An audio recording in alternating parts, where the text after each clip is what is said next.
लगता है। घर भी बेच दे बहू। विमला आराम से दोपहर की अपनी नींद ले रही होती है, पर तभी उसके घर की टिंग टोंग बेल बजती है। अरे भाई, अब कौन आ गया दोपहर में? भगवान, इतनी दोपहर में भी कोई चैन से सोने नहीं देता।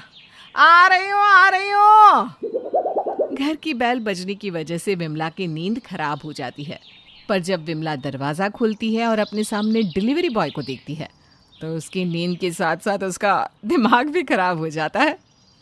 माताजी, स्नेहा नाम से ऑर्डर आया है, 1599 रुपये का, ले लीजिए। मेरी इस करमचली बहू ने फिर से ऑनलाइन ऑर्डर किया, और वो भी इतना महंगा। देखो भैया, मेरी बहू घर पर नहीं है और ना ही मेरे पास इतने पैसे हैं जो मैं ये ऑर्डर ले सकूं, इसलिए तुम इसे अपने साथ ले जाओ। ठीक है माताजी।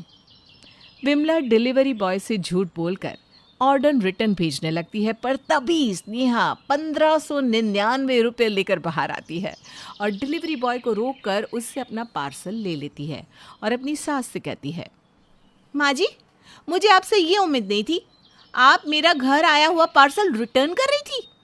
हो ना हो इससे पहले जो मेरा पार्सल कैंसिल हुआ है उसके पीछे भी आप ही का हाथ है। बहू, जैसे तुझे मुझसे उम्मीद नहीं थी कि मैं तेरा पार्सल रिटर्न करवा दूंगी, ठीक उसी तरह से मुझे भी विश्वास नहीं हो रहा कि तू मुझ पर जरा भी विश्वास नहीं करती। अरे पिछली बार जो तेरा ऑर्डर कैंसिल हुआ था वो मैंने नहीं किया, और तू तो हर हफ्ते कुछ ना कुछ ऑनलाइन ऑर्डर करती है। मैं ना तेरे इस ऑनलाइन शॉपिंग से बहुत परेशान हो चुकी हूँ।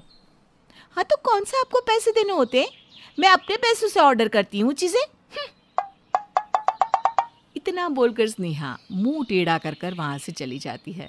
स्नेहा की ये हरकत देखकर विमला को बहुत गुस्सा आता है, पर बेचारी विमला कर भी क्या सकती थी। अब इसी तरह से कुछ दिन बीत जाते हैं और एक बार फिर से स्नेहा के नाम पर एक पार्सल आता है। महारानी जी ने फिर से कुछ ऑर्डर किया है। अरे भैया, इसके पैसे दे रखे हैं या मुझे देने पड़ेंगे? माताजी, पेमेंट हो रखी है, बस आप OTP बता दीजिए। अरे भैया जी, जिस नंबर से ऑर्डर हुआ है आप उसी नंबर पर फोन करके OTP पूछ लीजिए। माँ जी, आप हर बार इस तरह की हरकतें क्यों करती हैं? मैं घर में ही हूँ ना, आप मुझे आवाज़ दे सकती थी ना। खामखा बेचारे पर नाराज़गी झाड़ रही हैं। भैया जी, OTP लिखिए 9960। स्नेहा अपना पार्सल लेकर अपनी सास के सामने अपना पार्सल खोलती है, जिसमें से बहुत सुंदर साड़ी निकलती है। उस साड़ी को स्नेहा अपने ऊपर लगाती है और अपनी सास से कहती है, कैसी लग रही हूँ माँ जी मैं साड़ी में? मैं सोच रही थी कि आपके लिए भी एक साड़ी ऑर्डर कर दूँ। पर आपको तो ऑनलाइन शॉपिंग करनी पसंद ही नहीं ना, और ना ही ऑनलाइन चीज़ों पर आपको विश्वास है। इसीलिए मैंने सिर्फ अपने लिए ये साड़ी ऑर्डर की। ये सब तो बहू तेरे बहाने हैं। हमेशा तू अपने लिए शॉपिंग कर लेती है और कभी मेरे बारे में नहीं सोचती।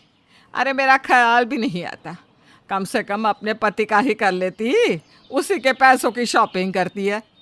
पता नहीं कैसे दिन आ गए हैं, आजकल की बहुओं को न जाने क्या हो गया है। अगर यही हाल रहा तो ऐसे तो ये लोग आलसी इंसान बन जाएंगे। हमेशा की तरह विमला इस बार भी बड़बड़ाते हुए रसोई में चली जाती है और अपने लिए शाम की चाय बनाने लगती है। वहीं दूसरी ओर स्नेहा को किसी भी बात का कोई फ़र्क नहीं पड़ता। समय यूं ही बीतता है और समय के साथ स्नेहा की फालतू की शॉपिंग भी बढ़ने लगती है। अब स्नेहा घर में रहे ना रहे, पर उसका पार्सल ज़रूर आता। इस वक्त फिर से बेल बजी। हो ना हो मेरी निकम्मी बहू ने फिर से कोई शॉपिंग करी है, उसी का ऑर्डर आया होगा। लेकिन जो भी है, इस बार तो मैं इसका पार्सल वापस करके ही रहूंगी। कितना बेफिजुल खर्च करती है यह। बेल की आवाज़ सुनकर विमला समझ जाती है कि हर बार की तरह इस बार भी डिलीवरी बॉय होगा। अब जब विमला दरवाज़ा खोलती है तो सच में उसके सामने डिलीवरी बॉय होता है। डिलीवरी बॉय को सामने देखकर विमला उससे कहती है, स्नेहा के नाम से ऑर्डर होगा। घर पर है नहीं बहू, मुझे दे दो पार्सल। मुझे ही रिसीव करना पड़ता है उसका। महारानी का क्या है, ऑर्डर पर ऑर्डर करती है और खुद गायब हो जाती है। ये नहीं कि ऑर्डर करती है तो रिसीव भी करे। न जाने कैसी बहू मिल गई है मुझे। हे भगवान, ऐसी बहू किसी को ना देना।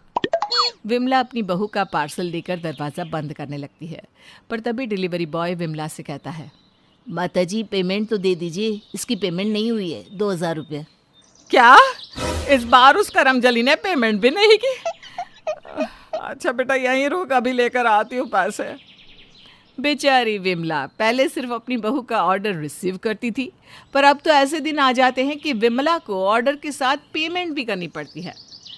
वो अपनी बहू की इन हरकतों से बहुत परेशान हो चुकी थी, क्योंकि स्नेहा आए दिन फालतू की शॉपिंग करती और पैसों को बर्बाद। आखिरकार एक दिन जब घर में एक और वॉशिंग मशीन आती है तो विमला का गुस्सा स्नेहा के ऊपर फूट पड़ता है। इतना बड़ा पार्सल क्या हो सकता है? अरे भैया इसकी तो पेमेंट हो रखी है ना।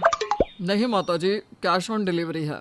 आप जल्दी से मुझे 25,000 दे दीजिए, आपकी वॉशिंग मशीन लगाने वाला बंदा कल आ जाएगा। क्या? इसमें वॉशिंग मशीन है? अरे घर में एक वॉशिंग मशीन तो पड़ी हुई है। फिर भी इस नालायक ने एक और वॉशिंग मशीन मंगवा ली। इसके पैसे मैं नहीं दे रही, भरेगा उसका पति। बेटा तुम यहीं रुको। विमला अपने बेटे को फ़ोन करती है और उसे सारी बात बताती है। देख बेटा, अपनी बीवी पर ना लगाम दे, वरना तेरी बीवी इस घर को भी बेचकर शॉपिंग करने लगेगी।